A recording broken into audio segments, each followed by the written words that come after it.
I want you to picture a room in Adelaide, Australia. It's quiet, like Mhm. museum quiet. Right, that very specific, heavy kind of silence. Exactly. The kind of dead-held silence that always seems to gather around a specific object sitting behind glass. And under the soft museum lighting, resting on a pedestal, is a face. A blaster cast, actually. Yeah, a death mask. Pressed the old-fashioned way directly from the skin of a corpse. And when you look closely at it, the eyes are closed. The features themselves are incredibly calm, ordinary, almost, I don't know, handsome in a rugged mid-century sort of way. It really just looks like he could be anyone's uncle. Totally. Just dozing off in a comfortable armchair after a heavy Sunday dinner or something. But it is a striking visual artifact, I mean, undeniably. And it evokes a very specific, chilling kind of unease. Because it's just a blank, right? Precisely. Because when you look at that face, you are confronting a person-shaped blank. It is a human being who has been entirely severed from his own context. And for more than 70 years, the man behind that plaster mask was, officially, a nobody. He had no name, no known history. Nothing at all. On the first morning of December 1948, he was found dead on a beach called Somerton. He was just propped up against the seawall, looking out at the water, as if he had sat down to watch the tide come in and simply never got back up. And he carried absolutely nothing to identify himself. Right. But someone had gone through his clothes and meticulously cut out every single manufacturer's label. He left behind an unbreakable cipher, a suspected poison that no pathologist could detect, and a tiny scrap of paper. Printed with 2 Persian words, yeah. Tamám Shud, meaning it is finished. It really functions as the ultimate locked room mystery, but played out on a public open beach in South Australia. Well, welcome to this deep dive. Today, our mission is to unpack the 1948 cold case that utterly baffled the world. We have a lot of ground to cover. We really do. We are pulling from a massive stack of sources for this one, you guys. The original 1948 South Australian police reports, the coronial inquest transcripts, decades of declassified military intelligence files, and, crucially, the 2022 peer-reviewed research and genealogical data published by Professor Derek Abbott and his team. It's quite the archive. So we're going to sift through the extravagant legends of Cold War spies and secret lovers that, sprang up around this man. And then we're going to explore the astonishing DNA breakthrough that finally, after 7 decades, gave the Somerton man a name. As we navigate this material, I really want you to keep a foundational theme in mind. This is a deep dive into the facts of a forensic cold case, certainly. But fundamentally, the sources reveal a story about human psychology. Yeah, how we handle the unknown. Exactly. It's an exploration of our desperate, deep-seated need to fill a void. When humanity is presented with a blank space, we refuse to leave it empty. We instinctively pour our anxieties, our politics, and our extraordinary fictions right into it. That is so true. Let's start with the physical reality of December 1st, 1948. Somerton Beach. A couple out for a morning ride on their horses spot a man slumped against the concrete seawall. What are the police actually looking at when they arrive on the scene? So the initial police reports paint a scene that is, well, deceptively normal. The authorities find a man who appears to be in his mid-40s. He is healthy, remarkably fit, with pronounced calf muscles that suggested to some that he might have been a dancer or a long-distance runner. Oh, wow. Okay. Yeah, and he is dressed impeccably for a day in the city, though oddly dressed for a beach. He's wearing a white shirt, a red and blue tie, brown trousers, socks, and polished shoes. To the beach. To the beach. Furthermore, a double-breasted jacket was laid perfectly over his chest. The strangest part of that morning timeline to me is that multiple witnesses later came forward to say they saw him the evening before, lying in the exact same spot, in the exact same position. Around 7 p.m. the night before. Right. A couple walking along the beach noticed him. One of them actually saw him extend his right arm and let it fall back limply. They mostly assumed he was just a drunk sleeping it off in the evening air. Which highlights a tragic but very common psychological blind spot. When you see someone slumped in public, the mind defaults to the most mundane explanation.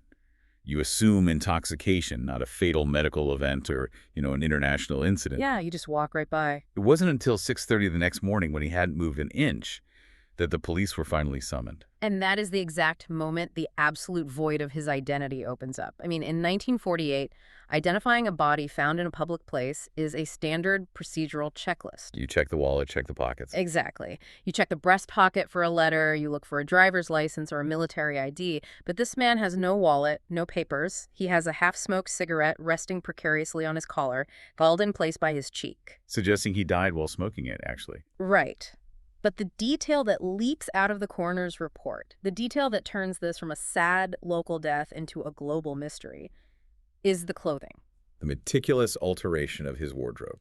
Okay, let's unpack this, because I look at the forensic photos, and I can only describe him as a factory reset human. A factory reset human. I like that. Right. He is wearing a quality suit, but every single manufacturer's label, every tailor's tag, every tiny piece of identifying fabric has been carefully, deliberately snipped or torn out of his clothes. Even the name tag on his tie is gone. And we have to remember, removing labels requires significant, deliberate effort. You have to unpick stitches, risk tearing the fabric, and systematically go through layers of garments. Plus, he had no hat. Which is huge for the time. Exactly. You have to consider the sociological context of 1948. A man dressed in a sharp, double-breasted suit with polished shoes does not leave his house without a hat. It was like a cultural uniform. To be hatless was a glaring anomaly. It implies intent. It feels engineered. When you find a factory reset human on a beach, the immediate debate has to center on intent. Does this suggest a professional like a spy or a criminal operative systematically erasing his tracks? Or are we looking at someone who is deeply psychologically distressed, someone seeking absolute anonymity before taking their own life? What's fascinating here is that the debate over intent stalled almost immediately because the medical evidence introduced an entirely new layer of contradiction. The autopsy. Right. When pathologist Dr. John Burton Cleland performed the autopsy, he was looking for a clear cause of death to support either the foul play or suicide hypothesis. But the physiological findings completely defied categorization. The toxicology reports from the time are maddening. I mean, they found undeniable signs of poison, but no actual poison. Exactly. They found massive physiological trauma consistent with poisoning. The autopsy documented severe congestion in the brain, the stomach, and the liver. His spleen was strikingly enlarged, about 3 times its normal size. 3 times? That's insane. And the blood pooling in his stomach indicated that his body had reacted violently to a massive systemic shock. 3 separate medical experts who testified at the inquest agreed. This death was unnatural. Unnatural but undetectable. Yes, because when the chemists ran their tests, testing for cyanide, arsenic, strychnine, barbiturates, the standard lethal agents of the era, the results came back completely negative. Now, I know you are probably screaming at your device right now asking why they couldn't just find the poison, but we have to understand how toxicology worked in 1948. It was primitive by today's standards. Very. They were largely relying on chemical color tests. Like if you put a reagent into a tissue sample and it turns purple, you have barbiturates. If you use the Marsh test and get a metallic mirror on the glass, you have arsenic. But the leading toxicologist at the inquest, Sir Stanton Hicks, proposed something far more terrifying. He did. He hypothesized the man was killed by a specific class of rare, highly volatile glycoside toxins. Specifically, he pointed to substances like digitalis, which is derived from the foxglove plant, or strophanthin, derived from the seeds of an African vine. And the defining characteristic of these specific plant-based poisons is that once they trigger massive cardiac arrest, they break down into naturally occurring bodily compounds. Leaving no trace. They do their lethal work and then effectively vanish, leaving no chemical trace for 1948 technology to detect. Which is a terrifyingly sophisticated method of death. The mere mention of strophanthin, a substance difficult for a regular citizen to acquire but potentially accessible to state actors, immediately fueled the speculation of a professional, targeted assassination. Of course it did. It sounds like something out of a spy novel. It is crucial, however, to recognize that the undetectable poison remained a hypothesis. It was a brilliant, educated guess meant to explain the unexplainable trauma in the organs. The official cause of death was recorded as undetermined, and honestly, it remains undetermined today. I know a lot of people reading true crime immediately think, well, why didn't they just check his dental records? A common question. Right. But we have to ground ourselves in the reality of the 1930s. There was no centralized national database of dental records. Unless you knew the specific dentist the man visited, his teeth were entirely useless for identification. So, the police have a physical body that is a biological dead end. No name, no tags, no cause of death, no matching dental files. And when the physical body offers zero intrinsic identity, an investigation must shift its focus to the environmental footprint. The police had to assume this man traveled from somewhere, which dictates a pivot to the city's transit hubs. Which takes us to the Adelaide railway station in January 1949, where the mystery somehow manages to get even weirder. As if that were possible. The police begin checking left luggage facilities across the city, assuming a traveler might have checked a bag. And sitting there at the railway station is a brown leather suitcase. It had been checked in at 11:00 a.m. on November 30th, the day before the body was found. Now, establishing the chain of custody between a random suitcase and an unidentified body is difficult, but the contents here provided a definitive link. What was inside? Inside the case, police found items you would generally expect. Pajamas, slippers, a shaving item, a screwdriver, a stenciling brush. But they also found more clothing. And adhering to the bizarre pattern established by the garments on the body, the manufacturer labels on these clothes had been meticulously removed. Still, I mean, a lack of labels is circumstantial, right? True. But the definitive anchor was a spool of thread. Investigators found a card of Barber brand orange waxed thread inside the suitcase. Orange waxed thread. Yes. This specific type of thread was not available in Australia. It had to be imported. And it was a microscopic, exact match to the thread used to hastily repair a hole in the pocket of the trousers the dead man was wearing on the beach. It's always the mundane things that trip up a master plan.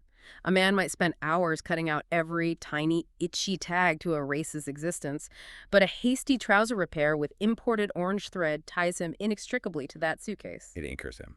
But here's the paradox that just drives me crazy. This suitcase didn't just contain labelless clothes, it contained a name. Yes, it did. A few specific items in the suitcase, a tie, a laundry bag, and a singlet, were marked with a name. It was stenciled directly onto the fabric. The name was T. Keene, sometimes spelled with an E at the end, sometimes without.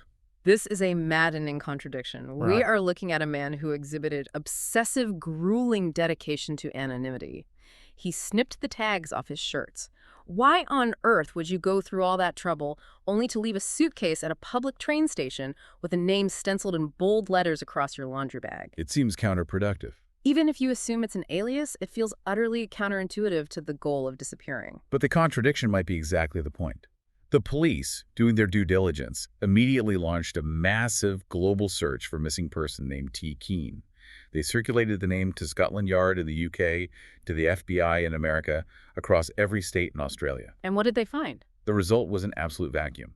No person named T. Keene matching the description was missing anywhere on Earth. So the name was a ghost. It was a deliberate decoy.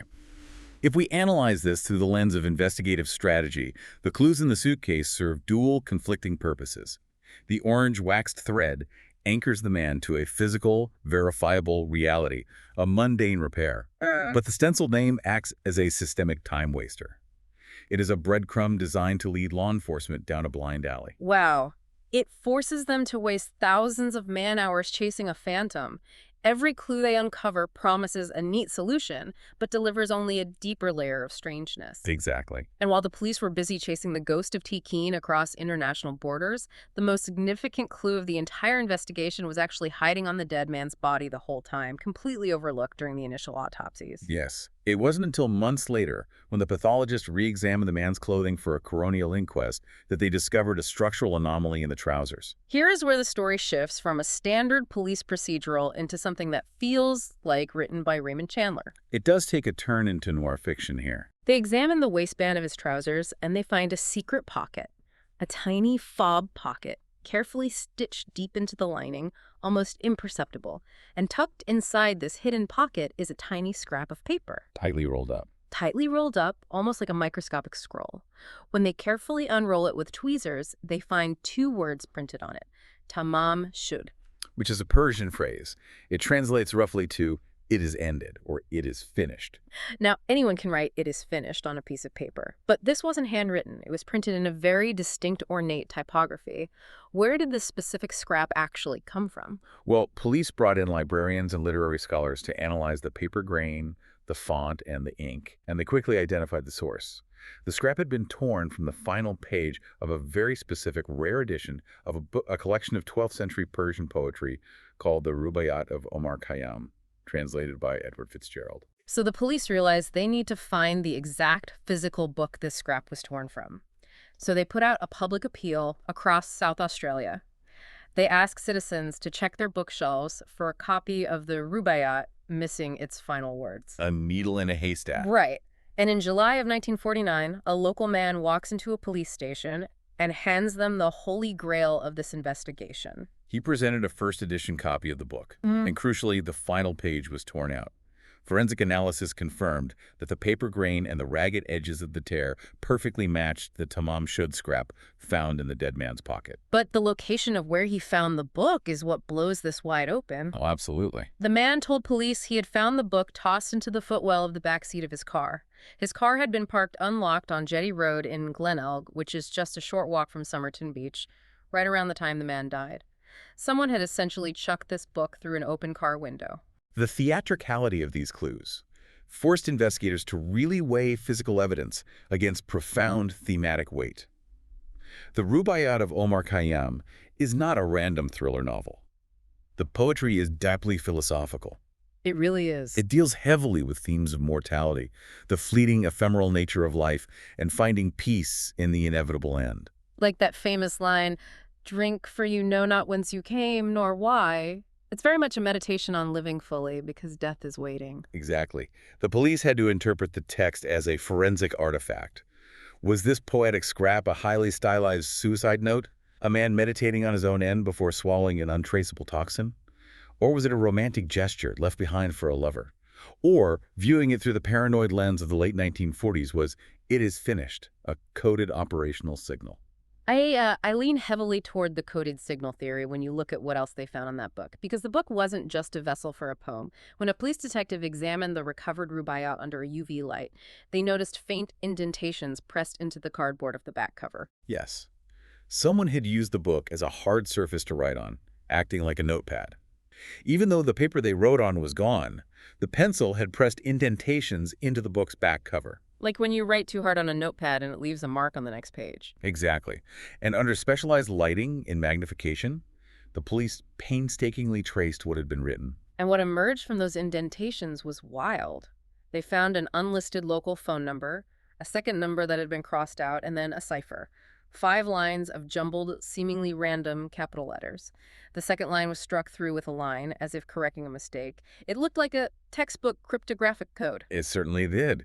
The cipher immediately escalated the case to national intelligence agencies. Australian naval intelligence and expert civilian code breakers spent years running frequency analysis on those 5 lines of letters.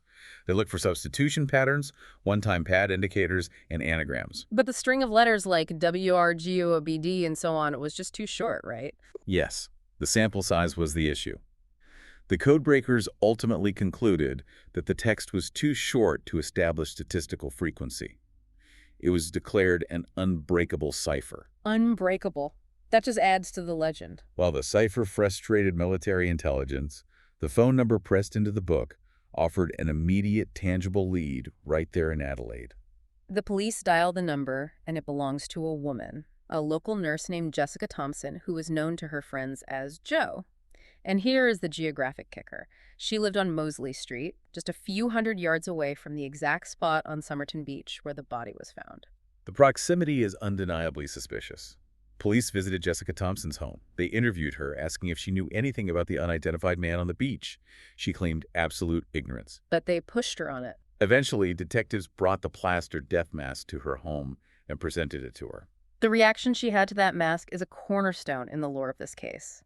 Detective Sergeant Lean, who showed her the cast, documented her response. He noted that upon seeing the plaster face, Thompson looked completely terrified. Completely taken aback, I believe are his words. Right, to the point where she appeared as though she might faint. She looked away and refused to look at the mask again. Yet, she vehemently maintained her denial of knowing the man. She did. She steadfastly denied any connection to him. However, during the interview, she offered one tantalizing piece of information that seemed to crack the case open. The book connection. Yes. She admitted that during World War II, while working in a hospital in Sydney, she had owned a copy of the Rubaiyat. Furthermore, she said she had gifted that specific book to an Australian Army officer named Alf Boxall. To a detective in 1949, this has to be the light bulb moment. The dead man must be Alf Boxall. He's a military officer, which explains the physical fitness and lack of identification. He has the book she gave him. He traveled to Adelaide to see her. She rejects him. He dies on the beach. I mean, it fits the narrative perfectly. It was a perfect, neat narrative right up until the moment the police successfully tracked down Alf Boxall. Wait, really? Yes. He was alive, in perfectly good health, and working at a bus depot in Sydney. And when detectives interviewed him and asked about the book, he calmly walked into the next room and produced it. The exact copy Jessica Thompson had given him. Yes, it was completely intact. The final page, containing the words Tamám Shud, was untouched. That is a devastating red herring. But we need to pause here and really dissect Jessica Thompson's involvement, because I refuse to just let her reaction slide. This raises an important question. If she was shown the mask and nearly fainted, looking away in terror, I mean, in any standard investigation, isn't a visceral, terrified reaction a massive red flag? If we are considering the espionage angle, an emotional tell like that strongly suggests complicity, or at least that she is harboring a dangerous secret. I understand the instinct to view her reaction as an admission of guilt, but we must apply rigorous skepticism here. We are analyzing the emotional response of a real woman who was forced to live her entire life under a suffocating cloud of public suspicion, fueled mostly by amateur sleuths. That's true. Consider the psychological context of that moment. A police detective arrives, unannounced at your door, questions you about a mysterious corpse found practically in your backyard, and then suddenly unveils a hyper-realistic, pale, severed head-like plaster cast of a dead man. Okay, objectively, yes, that is a macabre and horrifying thing to have thrust in your face in your living room. It is deeply jarring. Her reaction, near fainting and refusing to look at it, is entirely consistent with the severe shock of being dragged into a murder investigation and confronted with the stark visage of death. So we shouldn't jump to conclusions. The danger here lies in our inherent bias to assume that circumstantial distress equals guilt. Law enforcement heavily investigated Thompson. They surveilled her, yet they never found a single piece of hard, physical evidence connecting her to the Somerton man or to his death. I see your point. We want her to be the femme fatale because it makes the story better, not because the evidence demands it, but because the hard evidence dead-ended right there in her living room, leaving police with a frightened nurse, an intact book in Sydney, and an unbreakable block of gibberish text. The investigation stalled. And when official facts stop, the public imagination rushes in to fill the void. Nature abhors a vacuum, and an unsolved public mystery is a vacuum that practically demands to be filled with our cultural anxieties. Over the next 70 years, this case spawned a massive global obsession. Let's examine the major legends that grew out of this void. The most dominant theory, the one that truly captured the world, was the Cold War spy narrative. The geopolitical timing and geographical location made the spy theory incredibly seductive. It's late 1948, the Iron Curtain has fallen. The Venona Project is actively uncovering Soviet espionage rings across the West. The paranoia was at an all-time high. Exactly. And crucially, Adelaide was not just a quiet coastal city, it was geographically close to Woomera, a highly sensitive, top-secret Anglo-Australian weapons testing range. So the narrative basically writes itself for the public. He's a Soviet agent, or perhaps an Australian double agent. He's discovered, so he is assassinated with an untraceable, cutting-edge chemical weapon, like strophanthin, to silence him. And his clothes are stripped of labels, so his national origin can't be traced by counterintelligence. Right. And those jumbled letters on the back of the book, they aren't gibberish. They are a high-level cipher containing nuclear or missile secrets. It is the perfect James Bond prologue. But if the geopolitical thriller didn't appeal to you, there was a deeply personal alternative, the jilted lover theory. Yeah, back to the nurse. This hypothesis posited that he was poisoned by a woman frequently assumed by armchair detectives to be Jessica Thompson herself. The theory suggests she knew far more than she let on, and she poisoned him to protect a secret affair or her reputation, relying on her medical knowledge as a nurse to procure an undetectable toxin. Which organically evolved into the secret father theory. Because for decades, there was intense, widespread speculation that the Somerton man was actually the biological father of Jessica Thompson's young son, Robin. Based on some physical similarities? Yeah, proponents of this theory pointed to a couple of rare biological traits. The Somerton man had a specific ear anomaly called a symbicontia, and a dental condition known as hypodontia, where certain teeth never develop. Photographs of Robin Thompson appeared to show these exact same rare anomalies. And if neither espionage nor illicit romance satisfied the observer, one could always fall back on the heartbroken suicide theory. The idea that he was simply a deeply sad, isolated man who traveled to Adelaide, read a poetic 12th century farewell about the finality of life, ingested a lethal dose of digitalis, and lay down on the beach to die alone. The sheer volume and entertainment value of these theories is staggering. I mean, you had amateur sleuths, retired military code breakers, and entire internet communities dedicating thousands of hours to this. They were absolutely convinced that the blank space of his identity must conceal something enormous and consequential. If we connect this to the bigger picture, it reveals a profound psychological truth about how we process the unknown. Humans despise an unsolved mystery, but we are particularly repulsed by a mundane mystery. A mundane mystery. Yes, a man with no story is an open invitation for us to project our own era's anxieties and desires. Over 70 years, the Somerton man ceased to be a human being.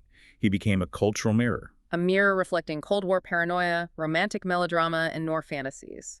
We needed him to be a master spy or a tragic lover because the alternative, that he was just a guy who died, was just too depressing. Exactly. For decades, this man was whatever the world needed him to be. But the truth was quietly waiting out the clock. And the most poetic irony of this entire sprawling saga is where that truth was physically hiding. It's so crazy. It was hiding inside the very object that was created specifically because he was a nobody. The plaster death mask. Precisely. When the authorities manufactured the death mask in 1948, the wet plaster was applied directly to the corpse's face and hair. When the hardened cast was pulled away from the skin, microscopic, physical pieces of the man were ripped out and caught in the plaster matrix. Hairs. The dead man's hairs were physically trapped in the plaster mask, sitting in a quiet, temperature-controlled museum room for decades. For over 70 years. It wasn't until 2022 that forensic technology finally caught up with the evidence.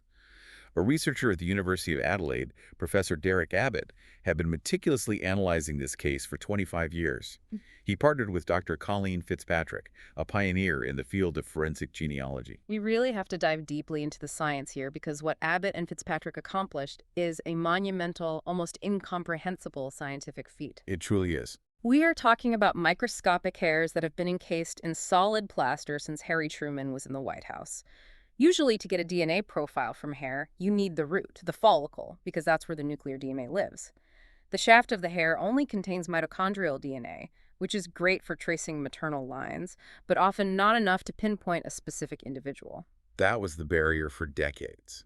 But technological leaps in targeted enrichment and whole genome sequencing changed the landscape. Abbott's team found hairs in the plaster that still contained tiny fragments of the root structure. But the DNA must have been a mess. It was wildly degraded. It had broken down into incredibly short base pair fragments due to age and the harsh chemical environment of the plaster. But they still managed to extract enough of that shattered, degraded nuclear DNA to sequence a profile. It is a triumph of modern molecular biology. However, extracting a DNA profile does not instantly print out a name. It merely provides a genetic blueprint. Dr. Fitzpatrick took that highly complex genetic profile and utilized it to dive into vast open-source genealogical databases like GEDmatch. Looking for relatives. Exactly. She wasn't looking for the Somerton man himself. She was looking for distant cousins who shared specific segments of his DNA measured in centimorgans. To understand how this works, don't think of it like finding a needle in a haystack. Think of it like dropping a pin on the outer edge of a massive, complex spider web. You have to trace the silk threads inward. That's a great way to put it. You find a third cousin on a database, and you trace their family tree back to the 1800s to find where they intersect at a shared great-great-grandparent with another distant match. Once you find that ancestral intersection, you have to follow a completely different thread back down to the present day, ruling out branches until you find a missing person. And tracing those threads requires staggering administrative endurance. Abbott and Fitzpatrick constructed a massive, sprawling family tree containing approximately 4,000 names. 4,000 names? Yes. By tracing the lines of descent, cross-referencing century-old census records, birth certificates, and ship passenger manifests, that tree of 4,000 names slowly began to narrow down to a single, localized branch. Okay, before we reveal the name at the end of that branch, we have to address the elephant in the room. The unbelievable real-life twist that sounds too crazy for fiction. It is quite the coincidence. Professor Derek Abbott, the researcher who spent a quarter of a century relentlessly chasing the Somerton man's identity, actually met his wife through his investigation. And his wife, Rachel, is the biological granddaughter of Jessica Thompson, the nurse from 1948. It is an almost incomprehensible twist of fate. It's the kind of narrative coincidence that an editor would strike from a script for being entirely too contrived. It makes you want to put on a tinfoil hat and start spinning conspiracy theories all over again. What are the mathematical odds that the man who solves the case marries the granddaughter of the prime suspect? The odds are astronomically low, but it is vital that we contextualize this properly and ethically. This family connection is a fascinating human coincidence born strictly out of Abbott's intense, decades-long proximity to the case. So how do they actually meet? He reached out to the Thompson family during his research to request DNA samples to test the secret father theory we mentioned earlier. During that highly specific scientific correspondence, a personal relationship blossomed between him and Rachel. It is not fuel for a grand conspiracy theory. Just a crazy twist of fate. It is simply proof that life, driven by statistical anomalies, is sometimes far stranger than the fiction we project onto it. That is a fair and grounded assessment. Let's return to the genealogical spiderweb. Fitzpatrick and Abbott trace all the threads through 4,000 ancestors, and the data ultimately points a laser focus on one specific individual, a man who seemingly vanished from all public records just before 1948. Through the intersection of the genetic data and the historical records, they were able to tentatively identify the Somerton man as Carl Webb. He was often known to his family as Charles. Carl Webb. Let's finally talk about the man behind the mask. Who was this international super spy who terrified intelligence agencies? Carl Webb was born in 1905, the youngest of 6 children. He was an electrical engineer and an instrument maker from Melbourne, Australia. An electrical engineer. Not exactly an MI6 operative with a license to kill. No, just a working-class man who made a living with tools, circuits, and his hands. But as Abbott and Fitzpatrick dug into the sparse historical records of Carl Webb's life, the grand, terrifying mysteries of the Somerton man began to dissolve into incredibly poignant, ordinary explanations. For instance, the Persian poetry, the hidden Rubaiyat. It turns out Carl Webb wasn't an operative receiving coded signals. He had a deep, documented appreciation for language. He actually wrote his own poetry. Yes. The Tamám Shud scrap wasn't a covert signal to a handler. It was highly likely the deeply personal gesture of an amateur poet. He was someone who resonated profoundly with a famous literary verse about the finality of death and the passing of time. And what about his mysterious presence in Adelaide? Melbourne is hundreds of miles away. If he's not in South Australia to surveil the secret Woomera weapons range, why did he travel there? The historical public records show that Carl Webb had a wife named Dorothy, known as Doff, and their marriage had broken down. They were deeply estranged. And where did Dorothy move? She had moved to South Australia. She had relocated to the very region where he was eventually found on the beach. Providing a very grounded, deeply human, and tragic reason for him to be in Adelaide, he was likely looking for his estranged wife. But what about the unbreakable code? The 5 lines of jumbled letters that naval intelligence couldn't crack. That resolution is perhaps the most humbling revelation of all for the intelligence community. Carl Webb liked to gamble. He was known to frequent the track and bet on horse races. When researchers looked at the code, not through the lens of Cold War espionage, but through the lens of a 1940s Melbourne man who followed the ponies, the letters stopped looking like a complex cipher. So if it wasn't a cipher, what was it? The first letters of horse names? Exactly. It was almost certainly an aid memoir, a memory aid, a quick shorthand way to jot down the names of the horses he was tracking or betting on in upcoming races. It defied statistical frequency analysis because it wasn't a language replacement system. It was just a punter's personal shorthand. So what does this all mean? I gotta say, hearing this, there is a stunning deflation of the myth. The international James Bond super spy, the man of mystery with untraceable poison and nuclear secrets, he just evaporates. He dissolves into a heartbroken electrical engineer with a gambling hobby who liked to read poetry and fix things. It is a profound deflation of 70 years of cultural myth-making, and I think we have to process this part gently because it shifts the entire tone of the narrative. For decades, the public treated this case like a crossword puzzle, a game to be solved. Right. But the solution we have now hands us a name and a probable human story, but almost nothing else. It wasn't a covert mission. No. It was likely just a deeply sad, intensely ordinary man, a man whose marriage had fractured. He came to Adelaide looking for the woman who left him. For whatever reason, whether by tragic accident, undetected medical failure, or his own hand, He found himself alone on a beach in a suit with no labels. And he lay down by the sea, and his life simply stopped. The grand espionage thriller becomes an intimate, quiet, human tragedy. But as much as forensic genealogy gave him back his name, the rigorous truth requires us to acknowledge that this isn't a completely closed book. There are massive structural mysteries that still stubbornly remain. Yes, and we must be exceptionally clear about the caveats of this deep dive. We have to state the absolute facts that remain officially unresolved. First, the South Australia Police (EPPOL) have never officially legally confirmed this identification. Wait, really? After all that DNA work? Yes, the identification of Carl Webb remains a researcher's tentative conclusion, albeit an incredibly scientifically robust one, supported by overwhelming DNA evidence. The police haven't rubber-stamped it because they require a different standard of coronial proof. And crucially, even if we accept as scientific fact that the Somerton man is 100% Carl Webb, we still have absolutely no idea how he died. The cause of death is still utterly unknown. We have finally achieved a who, but we do not possess a how or a why. The undetectable poison remains an educated 1948 guess. We do not know if he intentionally ingested a toxin, if he suffered a sudden, catastrophic medical event that the 1948 autopsy misinterpreted, or if someone else was involved in his final hours. Right. Getting a name doesn't give you the narrative. The spy theories, the lover theories, they're incredibly unlikely now given what we know about Carl Webb's mundane background, but they remain strictly unproven either way. This is where factual integrity and critical thinking are paramount. It is very easy for the human mind to swing from one extreme narrative to the other. We must not replace an unproven, sensational spy myth with an unproven, romantic suicide myth. That's a really good point. The temptation is to look at a heartbroken, estranged husband who wrote poetry and conclude, he took his own life in despair. But we do not have the toxicological or medical evidence to state that as a scientific fact. We have to accept the profound discomfort of the void. We may never know exactly how his organs failed on that beach. And we have to champion the dignity of the people involved. Carl Webb and Jessica Thompson were real people. They had families, they had complex internal lives.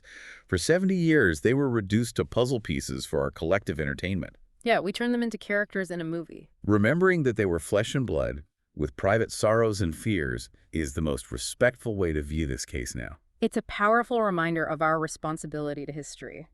We started this deep dive looking at a labelless suit, a half-smoked cigarette, and a scrap of paper that said Tamám Shud. We waded through 70 years of wild espionage theories, secret weapons ranges, and unbreakable codes that turned out to be horse racing notes. And where did it lead? To a few microscopic, degraded hairs caught in a plaster cast. Hairs that revealed Carl Webb, an engineer from Melbourne. The scrap in his pocket literally translated to, "It is finished." Yet, humanity spent 70 years refusing to believe that anything could be that simple. We couldn't accept it. We proved the point you made at the very beginning of this deep dive. A void will hold absolutely any story you pour into it. For 7 decades, the Somerton man was denied the one thing he actually was. Simply a person. He was simply a person. A person who, intentionally or not, left behind one of the most enduring, complex mysteries of the 20th century.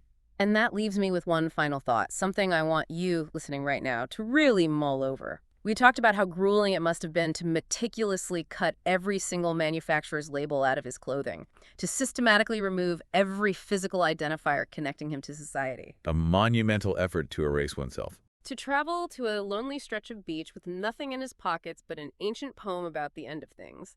If Carl Webb intentionally removed every tag because his deepest, final, desperate desire was to disappear completely and forever, did the miraculous DNA technology of the future actually rob a broken man of his final wish?